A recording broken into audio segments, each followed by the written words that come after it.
नागपूर जिल्ह्यातील पारशिवनी पोलीस ठाणे हद्दीत खंडाळा डुमरी गावात सेवानिवृत्त पाटबंधारे कर्मचाऱ्याची रविवारी रात्री हत्या झाली।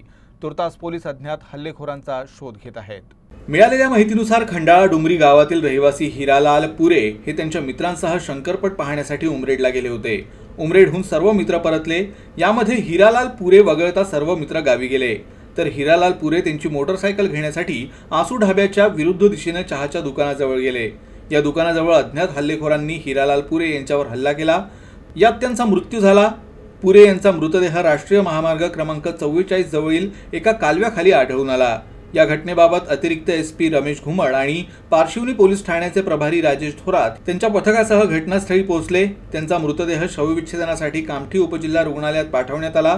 पारशिवनी पोलिसांनी गुन्हा दाखल करून पुढील तपास सुरू केला आहे। त्यांची हत्या कोणी आणि का केली याचा पोलीस तपास करतायत।